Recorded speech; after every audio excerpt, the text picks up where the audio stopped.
बहुत जल्दी अहम का नाम होता है भगवत प्रेमी महात्माओं की चर्चा सुनने से।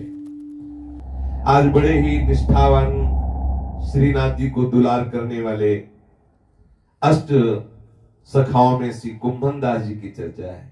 श्री कुंभन दास जी का प्रादुर्भाव गिरिराज जी की तलहटी के समीप ही जमुनावती ग्राम में विक्रम संवत 1525 में कार्तिक कृष्ण पक्ष एकादशी को हुआ था। ऐसा कथन है समाज में कि कुंभ संक्रांति के पुण्य पर्व पर तीर्थ यात्रा के समय एक महात्मा ने आपके पिता को कहा था कि जाओ तुम्हारे पुत्र होगा।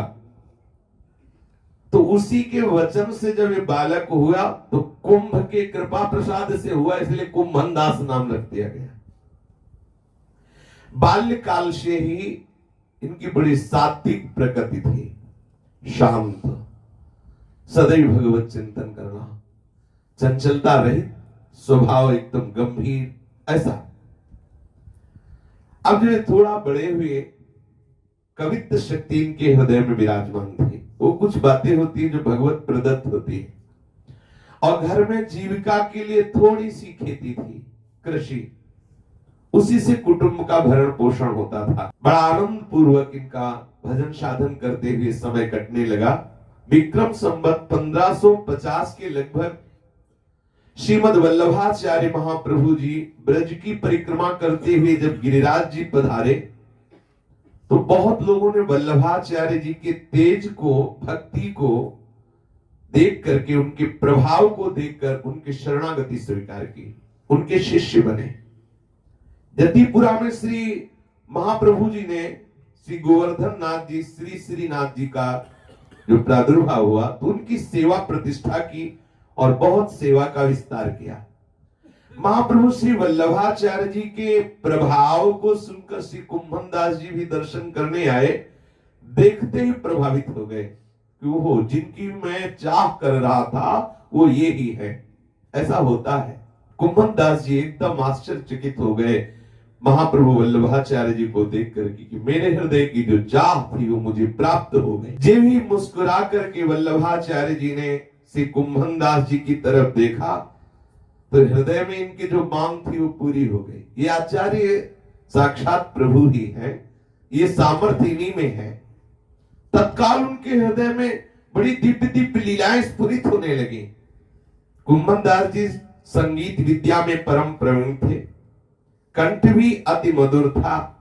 अतः श्रीमद वल्लभाचार्य महाप्रभु ने आपको श्री श्रीनाथ जी के समीप ले गए और कहा इनको पद सुनाओ और नित्य इनकी कीर्तन सेवा मैं तुम्हें प्रदान करता हूं। पद कीर्तन सेवा, रोज आकर समय से श्री श्रीनाथ जी को पद सुनाया करो। श्री कुंभन दास जी श्री श्रीनाथ जी के सामने बैठते और सुंदर जो उनके हृदय में लीला स्फुरित होती वही गायन करते। देखते श्रीनाथ जी की शोभा। श्री महाप्रभु जी कुंभन दास जी के पद सुनकर बहुत प्रसन्न हुए। गुरु को प्रसन्न देखकर कुंभन दास जी अपने को कृतार्थ मान रहे। एक बार एक दुष्ट यवन ने पश्चिम दिशा से आकर ब्रज क्षेत्र में अत्यंत ही उपद्रव किया। वो प्रायः मंदिरों को ही लूटता और मूर्तियों को तोड़ता फोड़ता था। अब वो दुष्ट यवन ब्रज में प्रवेश किया, मंदिरों को तोड़ना, मूर्तियों को तोड़ना, लूट लेना। जब ये बात यहां श्री श्रीनाथ जी के परिकर को सुनने को मिली कि यवन की पूरी सेना आ रही है, मंदिरों को तोड़ा फोड़ा जा रहा है, ठाकुर की भी छवि को तोड़ा जा रहा है, सब लूट लेते हैं वो लोग, और गिरिराज जी की तरफ वो सेना आ रही है। जब 5 कोस दूर ही ये यवन लोगों का पड़ाव पड़ा तो श्री श्रीनाथ जी की सेवा में सद्दू पांडे, श्री मानिक चंद जी, श्री रामदास जी भितरिया, श्री कुंभन दास जी ये रहते थे। ये सभी सेवाधिकारी जन आपस में विचार विमर्श करने लगे कि अब क्या किया जाए। तो बोले कि श्रीनाथ जी से पूछ लिया जाए कि क्या किया जाए। तो श्रीनाथ जी से पूछा अब क्या किया जाए। म्लेच्छ छाया सेना से, बोले हमको लेके भाग चलो, हमको लेके भाग चलो। देखो ये दुलारे प्यारे लाल जो है ना, कोई भगवान तो है नहीं कि चिंता मत करो सुदर्शन चक्र से हम नष्ट कर देंगे, नहीं, क्योंकि लाल है ना। पुष्टि मार्ग में यशोदा भाव से दुलार करते हैं आचार्य चरण, और सखा भाव से ये महापुरुष जन दुलार करते हैं। तो आखिरकार बहुत ही नौ किशोर लाल जो है उधर बहुत ही छोटे पालने वाले ठाकुर जी हैं। ठाकुर जी बोले हमें टोड़ को घनो अर्थात बहुत निर्जल स्थल वहां ले चलो। सद्दू पांडे जी ने कहा तुरंत में तो डोली मंगाना और ये सब मुश्किल ही पड़ेगा, एक भैंसा ले आओ। एक भैंसा लाया गया, उस पर सुंदर बिछौना बिछा के और श्रीनाथ जी को विराजमान किया गया भैंसे पर, और भागे श्रीनाथ जी भैंसे पे चढ़ के। आसपास से 2-4 सेवक कुछ भोग की सामग्री लेके भाग चले। वहां कोई भी नहीं पहुंच सकेगा, ऐसे जंगल में ले चलो। ठाकुर जी ने प्रेरित किया, भैंसे पे आरूढ़ हुए श्रीनाथ जी महाराज। शायद कभी ना बैठे हो तो बैठने की चाव बड़ी हो, इसीलिए ऐसी लीला की। अब चारों सेवाधिकारी पैदल दौड़ते हैं आसपास चारों भैंसे के, और बीच में श्रीनाथ जी को बैठा ले और पास में सेवा सामग्री लिए है। अब श्रीनाथ जी तो भैंसे में बैठे, इसलिए कांटा लगने की कोई समस्या नहीं, झाड़ी हो ये सब नहीं। और वहां जो चारों सेवक थे ना, सबके कपड़े नीचे फट रहे हैं, पैरों में सब त्वचा में कांटे गड़ रहे हैं, लेकिन श्रीनाथ जी को कष्ट न हो, ऐसे श्रीनाथ जी को किसी का दर्शन भी ना हो जाए जिससे कोई बता न दे मिले क्योंकि इधर श्रीनाथ जी गए हैं। एकमात्र वही भक्तजन केवल दुलार करते हुए जंगल के रास्ते से श्रीनाथ जी को ले गए। भैंसे पे सवार श्रीनाथ जी को तो कोई कष्ट हुआ नहीं, जगह जगह पे थोड़ा भोग लगा देते, चक्क पाते, परंतु सेवकों के सब कपड़े फट गए, उनके पैरों में बहुत झाड़ियां उलझ गई, बहुत से कांटे लग गए। अब निर्दिष्ट स्थान पर जहां ठाकुर जी ने कहा था वहां पहुंचे, एक सुंदर चबूतरे पर थोड़ा वस्त्र बिछाया, श्रीनाथ जी को भैंसे से उतार कर विराजमान किया। कहा कि देखो भोग तो इतना ही है, अब कई दिन लगाना पड़े यही भोग है, तो थोड़ा भोग पालो। ठाकुर जी ने कहा नहीं, संपूर्ण भोग रखो, हमें भूख लगी। बोले फिर आगे के लिए व्यवस्था नहीं है ना, इतना ही भोग है, थोड़ा थोड़ा पालो। बोले नहीं, पूरा भोग लगाओ। कहा जय जय भोग, अब देख लो भी यही बाल भोग है, यही राज भोग है, यही बयारू है, अब आप देख लो। बोले नहीं, सब इकट्ठे रखो, एक बार में ही रखो। फिर ठाकुर जी ने कहा संपूर्ण सामग्री का भोग लगाओ, बाद की बाद में देखा जाएगा, अभी हमें भूख लगी है। सेवाधिकारियों ने कहा जैसी आप किया गया। ठाकुर जी के सामने भोग रखा गया। ठाकुर जी ने कहा हमें थोड़ा शर्म लगती है, अगल बगल हो जाओ फिर हम पाएंगे। तो बोले आज तो आश्चर्य की बात है, हम लोगों से भी इनको क्या शर्म, रोज तो वो खेलते हैं खाते हैं हमारे साथ, फिर आज ऐसा क्यों कह रहे हैं। हो सकता है कि भाई आप कोई नई लीला करनी हो, तो छुप गए लताओं के आसपास। इतने में बैठ के चुपचाप देख ही रहे थे कि देखा श्री लाडली जी पधार रहे। श्री जी बोले अच्छा इसलिए कह रहे थे मुझे शर्म लग रही है, तुम छुप जाओ। हाँ, अब श्री जी महाराज पधारी, और बहुत से सुंदर व्यंजन जो ठाकुर जी के सामने दोनों मिलकर चख पाए। बोले अच्छा इसीलिए सब भोग पधराने के लिए आदेश किया कि बाद में देखा जाएगा। ठाकुर जी अपने करकमल से श्री जी को पवारे, श्री जी अपने करकमल से ठाकुर जी को पवारे, और ये सखागण छुपकर लताओं से देख रहे। कुंभन दास जी को अंदर अंदर बड़ी झुंझलाहट लग रही है, इसीलिए कह रहे थे कि चलो वहां एकांत जंगल में चलो। हमारे तो यहाँ पैर फट गए, कपड़े फट गए, और आप श्री जी के साथ चक भोग पा रहे, इसीलिए इधर हमें भगवा के लाए। जब भोग पा लिए श्री जी और लालजू, तो लालजू ने श्री जी से कहा आप गुप्त हो जाइए। अब ये सखा आए तो बोले अब पद सुनाओ, भोग पाने के बाद पद सुनाओ। तो ये पद सुनाया कि लालजू अब मुझे पता चला कि ये टोड़ को घना जंगल आपको काहे को प्यारा लगा, श्री जी से मिलना था इसलिए ना। हम लोगों के तो देखो सब कपड़े फट गए, पैरों में गुखरू लगी, कितना कर, और आप तो भैंसे के ऊपर चढ़ के आए, और यार आपको तो कोई परेशानी हुई नहीं। पूर्वत भैंसे पे सवार किया और फिर ठाकुर जी को लाके मंदिर में विराजमान किया। कुंभन दास जी का बड़ा परिवार था।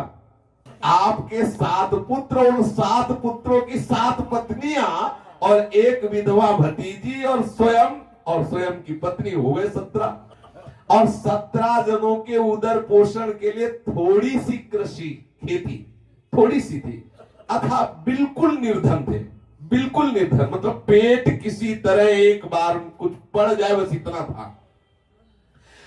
इतनी नितांत गरीबी थी कि ठाकुर जी चिंता करते इनके प्रति।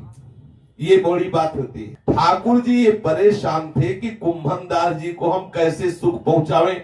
और कुंभन दास जी इतने निष्किंचन निष्काम महापुरुष थे कि श्रीनाथ जी के यहाँ पद सुनाने जाते तो जो प्रसाद मिलता उसका किनका लेते, बस चले आते। घर में जो कुछ रूखा सूखा होता उसी से ठाकुर, रूखा सूखा भी भरपेट नहीं था। 17 जने परिवार में और बीघा 2 बीघा खेती, उसी से पूरे वर्ष भर भोजन प्रसाद। मतलब कोई भी वस्त्र साबित नहीं था कुंभन दास जी के पास। कई जगह से फटा गांठ लगाए पाग और ऐसा। कुंभन दास जी बिल्कुल निष्काम महापुरुष। प्रभु व्याकुल रहते कि आखिरकार क्या उपाय करें कि कुंभन दास जी कुछ ले लें, ये कुंभन दास जी कुछ स्वीकार कर लें जिससे ये आनंद पूर्वक खाए पिए आनंद से रहे। लेकिन धन्य है इस निष्किंचन महापुरुष की। प्रभु ने राजा मान सिंह को प्रेरित किया। मान सिंह के मन में आया श्रीनाथ जी के दर्शन करने की। देखो पकड़ो बात, अगर आपके मन में आ रही कि हम बिहारी जी के दर्शन करने जाएं तो आप जान लो आपको बिहारी जी खींच रहे हैं। देख लो, मान सिंह जी के मन में आया कि मैं श्रीनाथ जी के दर्शन करूं क्योंकि श्रीनाथ जी ने खींचा। और ठीक उसी समय आया जब कुंभन दास जी पद सुना रहे थे श्रीनाथ जी को। बहुत सुंदर भावपूर्ण पद श्रीनाथ जी को सुना रहे थे। कुंभन दास जी तो बाह्य दशा में है ही नहीं। राजा मान सिंह देख करके आसक्त चित्त हो गया। ऐसे रस में श्रीनाथ जी के अद्भुत श्रृंगार का वर्णन कर रहे हैं। अब हृदय में ऐसी श्रद्धा प्रकट हुई मान सिंह के हृदय में कि मैं क्या दे दूं कुंभन दास जी को। देखा कई जगह से फटी हुई गमछा, फटी हुई धोती, फटी हुई पाग, समझ गए बहुत निर्धन है। मन में बहुत प्रसन्नता हुई कि आज इनको धन देकर मैं संतुष्ट कर दूंगा। आचार्य चरण वल्लभाचार्य जी की कृपा है कुंभन दास जी के ऊपर। लेकिन राजा को लगा कि बहुत गरीब है। निश्चय किया अभी यहां श्रीनाथ जी के सामने बात करना तो ठीक नहीं, कल इनके घर जाएंगे। रुका वहीं गिरिराज जी में। दूसरे दिन घर पर गए। प्रातः काल का समय था। श्री कुंभन दास जी स्नान करके तिलक स्वरूप करने के लिए बैठे हुए थे। इतने में देखा ठाकुर जी दौड़ते हुए आ रहे हैं। कुंभन दास जी उठे और कहा आओ जय जय, कैसे? गोद में बैठा ला। बोले सुनो सुनो, मैं तुमसे एक प्रिय बात कहने आया हूं, मेरी बात मान जाना। कुंभन दास जी ने कहा कहो प्रभु कहो। आप इतना घबराए हुए कैसे बोल रहे हो? घबराए इसलिए कि ये बात मानेंगे नहीं कुंभन दास जी, इसलिए गए। और उधर राजा को प्रेरित कर दिया, राजा आ रहा है। ये इतना बोल ही रहे थे कि इतने में मान सिंह आ गए। प्रणाम किया कुंभन दास जी को। ठाकुर जी अंतर्ध्यान हो गए। पहली बात चुभी कुंभन दास जी को कि अगर ये राजा ना आता तो लालजू कुछ कहने वाले थे। ये राजा आ गया तो लालजू से कुचा करके अंतर्ध्यान हो गए। ठाकुर जी के चले जाने से बहुत हृदय में झुंझलाहट पैदा हुई। ये कहां से आ गया राजा? कौन सा दुर्भाग्य प्रकट हुआ कि ये आ गया, हमारा राजा भाग गया।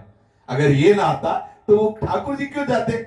और जाने क्या मुझसे वो कहना चाहते थे। कह रहे थे कि एक प्रिय बात कहूं। बड़ी दैन्यता से विनय से घबराए हुए कह रहे थे। पता नहीं क्या बात कहते। कुंभन दास जी के हृदय में यही चिंतन चलने लगा। और बीच बीच में कह उठते जाने क्या कहते, आह भरकर जाने क्या कहते। अर्थात में आए थे। फिर विचार किया, अभी तक हेरे भी नहीं मान सिंह की तरफ, और आवाज की लाओ आरसी ले आओ, तिलक स्वरूप करना है। भतीजी बोली कि आसन और आरसी दोनों खत्म हो गए। कैसे? बोले आसन को पड़िया खा गई और आरसी को पड़ा पी गया। मान सिंह को पहले लगा कि कौन सी भाषा है कि आसन पड़िया खा गई और जो आरसी वो पड़ा पी गया। हाँ, तब राजा मान सिंह ने उस चाचा भतीजी के संवाद को सुन करके अर्थ समझने की चेष्टा की। इतने में ही कुंभन दास जी ने कहा तो दूसरा तैयार कर दो। तो तृण का तत्काल आसन बिछा दिया और एक मिट्टी के कुंडी में जल भर कर ले आए। समझ गए कि इतनी गरीबी है कि ठीक आसन नहीं है और दर्पण देखने के लिए, तिलक लगाने के लिए भी नहीं है। उस कुंडी के जल से देखकर तिलक लगाया और तृण के आसन में बैठकर अपनी जो दिनचर्या करनी है। श्री कुंभन दास जी से पूछा कि आपके पास आसन भी नहीं है, दर्पण भी नहीं है, अगर आप मुझे आदेश करें तो मैं रत्नों से विशेष विशेष मणियों से जटित आपको दर्पण भेंट कर दूं। कुंभन दास जी ने कहा, इस टूटी झोपड़ी में उस मणियों के दर्पण को रख के हम क्या करेंगे, हमारे किस काम में आएगा। फूस की झोपड़ी में मणिजटित दर्पण रखेंगे तो आसपास से आकर हमारी पिटाई और करेंगे लोग, क्योंकि दर्पण कीमती है तो ले जाएंगे। हमें दर्पण की सुरक्षा की चिंता लगी रहेगी। देखो हमारे ऊपर श्री श्रीनाथ जी की बहुत कृपा है, हमें आपसे दर्पण नहीं चाहिए। राजा मान सिंह ने हाथ जोड़ा और 1000 स्वर्ण मुद्राएं अर्पित की, ये तो ले लो। कुंभन दास जी ने कहा नहीं, हमें जो श्रीनाथ जी ने रूखा सूखा दिया वही हमारे लिए पर्याप्त है। जो हमारी खेती से पैदा हुआ अन्न है हम उसी से उदर पोषण करते हैं। मुझे आपकी 1000 स्वर्ण मुद्राएं बिल्कुल नहीं चाहिए। हार गया राजा मान सिंह। राजा मान सिंह ने कुंभन दास जी से कहा कि आप एक काम तो कर ही लीजिए, हमारी बात मान लीजिए कि आप जिन दुकानों से सामग्री लाते हो उन दुकानों को मैं आदेश कर दूंगा, प्रति महीने मैं स्वयं उनको भेंट दे दिया करूंगा, आप केवल मनमानी सामान ले आई। कुंभन दास जी ने कहा, ऐसी कोई सामान है नहीं जो दुकान से हम लाए। रूखा सूखा जो हमारी खेती में होता है उसी को उबाल के हम पा लेते हैं, हमारे यहाँ दुकान में नहीं जाया जाता। एक तो वैसी खेती छोड़, थोड़ा अन्न पैदा होता तो दुकान में वो जाए जिसके धन हो, इनके पास तो धन है नहीं। बोले ऐसी कोई सामान नहीं आती जो दुकान से आवे। अब तो मान सिंह एकदम निराश हो गए कि हमारी कोई भी वस्तु स्वीकार नहीं कर रहे। तो उन्होंने कहा कि मैं सरकारी कोष से पूरे ग्राम की जितनी दुकानें सब जगह धन जमा करवा देता हूं, आप कुछ ले लिया करें। कुंभन दास जी ने कहा, मुझे बिल्कुल कोई वस्तु की आवश्यकता नहीं है, हमारे ऊपर श्रीनाथ जी की बहुत कृपा है, आप बिल्कुल इस विषय में चिंता न करें। राजा मान सिंह ने कहा कि फिर आपका काम कैसे चलेगा। बोले ये वृंदावन ब्रजधाम के जो करील हैं और बेर के पेड़ है ना, ये हमारे धनी मानी सेठ है, हमारा उदर पोषण करते रहते हैं। गर्मी के दिनों में करील टेटी फल देता है। अब आप समझ लीजिए, टेटी फल कुछ लेके भोग लगाया, परिवार में बांट लिया और पाया और श्री कृष्ण भजन में उन्मत्त है। बोले गर्मियों में पेट भरता है करील, क्योंकि उससे टेटी के फल मिलते हैं, और सर्दियों में पेट भरते हैं बेर के पेड़, उनसे कुछ बेर ले लेते हैं, उससे परिवार भरता है। और कैसे महापुरुषों ने हरि चरणों का आश्रय लेकर कैसे हरि को रिझा। राजा हाथ जोड़े खड़ा, परेशान है कि कुछ ले लीजिए, वो कहे हमें जरूरत नहीं। राजा मान सिंह जी कुंभन दास जी की इस अकिंचनता से अचंभित हो गए, बहुत दैन्य होकर बोले कुछ तो आदेश कर दीजिए। बोले हाँ कर देंगे, ये आदेश है कि आप कभी कृपा करके इधर पधारिएगा नहीं, ये आदेश। अंत में मान सिंह ने कहा कुछ तो आदेश कर दीजिए। बोले हाँ आदेश है कि आप कभी पुनः पधारिएगा नहीं इधर। ये देखो कितनी निष्किंचनता है। राजा मन ही मन परम भागवत श्री कुंभन दास जी के चरणों में प्रणाम किया और कहा कि विरक्त त्यागी तो बहुत देखे, लेकिन गृहस्थ त्यागी कुंभन दास जी जैसा मैंने पहली बार देखा। गृहस्थी में होते हुए ऐसा त्याग। हमने माया के भक्त तो बहुत देखे, लेकिन हरि के भक्त आज देखे हैं, ऐसे अकिंचन भक्त। राजा मान सिंह कुंभन दास जी के चरणों में साष्टांग लौटकर मस्तक उनके चरणों में नवा करके आज्ञा लेकर चले गए। कुछ नहीं लिया कुंभन दास जी ने। जे ही राजा मान सिंह उधर गए, ठाकुर जी आ गए। ठाकुर जी दौड़ के आए। कुंभन दास जी ने कहा, जय जय, क्या बात कहना चाहते थे? आप कह रहे थे आज मैं अपनी प्रिय बात कहूंगा। ठाकुर जी ने झुंझला के कहा, क्या कह रहे थे? यही तो कह रहे थे कि मान सिंह को मैंने भेजा, वो कुछ देगा ले लेना, तुमने तो मना ही कर दिया, कुछ लिया नहीं। राजा मान सिंह को मैंने ही भेजा था कि तुम्हें कुछ वो भेंट दे, तुम स्वीकार कर लो तो मुझे अच्छा लगेगा। कुंभन दास जी ने कहा, जय जय, आपको प्राप्त कर लेने के बाद क्या कोई चाह बची रहती है क्या? क्या आपको प्राप्त करने के बाद कुछ लेने की इच्छा रहती है क्या? कुछ शेष रह जाता है क्या? ठाकुर जी प्रेम विभोर होकर कुंभन दास जी से लिपट गए। ये देखो, अगर राजा से कुछ नहीं लिया तो ठाकुर जी जैसे बच्चा नहीं होता, हाँ ऐसे दौड़ के लिपट गए। ये सुख कहां प्राप्त होगा, सोचो। हाँ, ठाकुर जी प्रेम विभोर होकर कुंभन दास जी, वास्तविक प्यार कर रहे कुंभन दास जी। ये कुंभन दास जी की निर्धनता की स्थिति समाप्त करने के लिए विठलनाथ गोसाई जी ने भी बहुत उपाय किया कि किसी भी तरह कुंभन दास जी कुछ अर्थ स्वीकार कर ले। कितने या किंचन बोलो, रोज कोई बाजार से वस्तु नहीं आनी है, किसी भगत से कुछ लेना नहीं, जो खेती से पैदा हो वही कुछ दानों से पूरे वर्ष भर उदर पोषण करना, फटी पुरानी पोशाक पहनना और ठाकुर के प्रेम में उन्मत्त रहना, ऐसी अद्भुत स्थिति है। श्री विठलनाथ जी ने विचार किया कि श्री श्रीनाथ जी से तो कुछ लिया नहीं, पर हम इनको किसी न किसी तरह से इनके घर द्रव्य जरूर भेजेंगे और इनको सुखपूर्वक दिनचर्या व्यतीत करने का अवसर देंगे। तो गोसाई जी ने कहा कि हमारे साथ तीर्थ यात्रा में चलो, और मन में सोचा वहां अपने जो शिष्य वैष्णव जन है उनसे कुछ भेंट दिला देंगे तो ये आएंगे और इनका खूब सुंदर जो घर में ठाकुर भोग सेवा आदि है वो चलती रहेगी।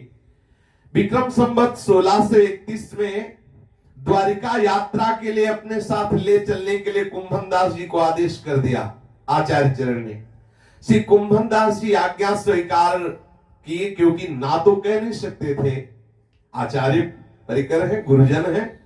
राजभोग आरती करके प्रस्थान किया। गिरिराज के समीप अप्सरा कुंड में अभी सायंकाल विश्राम ही किया। अभी थोड़ा ही दूर है श्रीनाथ जी से, अप्सरा कुंड कितनी दूर है, अमनेर से कितनी दूर है, इतना ही चल के आए, भारी विरह पैदा हो गया। कुंभन दास जी के हृदय में ऐसा लगा मानो कल्पों से मैं श्रीनाथ जी से नहीं मिला हूं। ये देखो प्रेम का स्वरूप। विकल हो गए, विरह व्याप गया, नेत्रों से अश्रु चलने लगे और हाय हाय हृदय से और गा पड़े। विकल होकर ये जो ही पदगान किया गोसाई जी ने सुना, विचार कर लिया इनके तो प्राण निकल जाएंगे, अभी तो गिरिराज की तलहटी में ही है, इनके तो प्राण निकल जाएंगे, ये तो ब्रज से बाहर जी नहीं सकते, ये तो श्रीनाथ जी से दूर रह नहीं सकते। तत्काल कुंभन दास जी को विठलनाथ गोसाई जी ने आदेश किया, आप हमारे साथ मत चलो, अब वापस हो जाओ, जाओ श्रीनाथ जी की सेवा में तुम जाओ, तुम श्रीनाथ जी के बिना जी नहीं सकते। श्रीनाथ जी के श्री चरणों की तरफ भागे। गोसाई जी ने आज्ञा कर दी, आके श्रीनाथ जी के चरणों में लौट गए। जब दर्शन किया तब हृदय शीतल हुआ। एक बार श्री विठलनाथ गोसाई जी के पुत्र श्री गोकुलनाथ जी एवं श्री बालकृष्ण जी ने कुंभन दास जी से कहा कि आप श्री ठाकुर नवनीत जी के दर्शन करने के लिए गोकुल चले। इतनी आसक्ति श्रीनाथ जी में थी कि गोकुल चलने की बात में भी हृदय उनका लगा कि श्रीनाथ जी को छोड़कर, बलिहारी है ऐसी आसक्ति। तो अब संकोचवश ये गुरुजन परिवार है तो कह सकते नहीं, अस्वीकार तो नहीं किया, परंतु प्रातः काल से शयन काल पर्यंत श्री श्रीनाथ जी की सेवा करने के बाद रात्रि में जाने की बात कही कि श्रीनाथ जी की पूरी सेवा करके हम रात्रि में जाएंगे और रात्रि में जाएंगे, उधर सुबह दर्शन करके फिर भागे आएंगे। तदनुसार आप रात्रि के समय श्री भगवत चर्चा करते हुए चले। आपको श्री यमुना के तट पर पहुंचते पहुंचते प्रातः काल हो गया। संयोग की बात, उस दिन श्री विठलनाथ जी प्रातः काल ही नौका द्वारा श्री गोकुल से यमुना के इस पार आए हुए थे। प्रातः काल श्री गोसाई जी का दर्शन पाकर कुंभन दास जी अति आनंदित हुए। फिर इनको अकस्मात स्मरण आया कि इस समय तो मैं श्री श्रीनाथ जी को जागरण का पद सुनाता था, तब वो जगते थे और मैं यहां हूं तो जगेंगे कैसे। ये भाव आते ही तत्काल भाग पड़े, न प्रणाम न नमस्कार। आचार्य वंशजों को भाग पड़े, जैसे अपने बच्चे की याद आते ही, बछड़े की याद आते ही गाय भाग पड़ती है, ऐसे ही कुंभन दास जी भागे। ये बात याद आने पर कि रात्रि में तो शयन करा के इधर आ गया, अब प्रातः काल तो तभी लालजू उठते हैं जब हम पद गायन करते हैं, तो लालजू को हमने पद सुनाया नहीं तो जगेंगे कैसे, भाग पड़े। अब ये अत्यंत व्याकुल हो रहे हैं। आपके साथ जितने लोग थे वो सब पीछे पीछे दौड़े, लेकिन थोड़ी दूर दौड़ पाए। ये तो प्रेमावेश में थे, एकदम वायु की तरह भाग रहे हैं श्रीनाथ जी की तरफ। दौड़े दौड़े हाँफते हुए श्री गोवर्धन में आए और यहाँ के पूछा कि ठाकुर जी का मंगल उत्थापन हुआ? बोले नहीं, अभी ठाकुर जी सैर कर रहे हैं। आहा, अब उनको हृदय में शीतलता हुई। पूछा कि आज इतना समय हो गया, अभी ठाकुर जी जगे क्यों नहीं? तो उन्होंने कहा कि जो भीतरिया जी सेवा में थे, वो जब जब नहा धो के सेवा के लिए आते तो कोई न कोई आके इनको छू लेता, फिर आने चले जाते। इसी में उनको समय लगता रहा।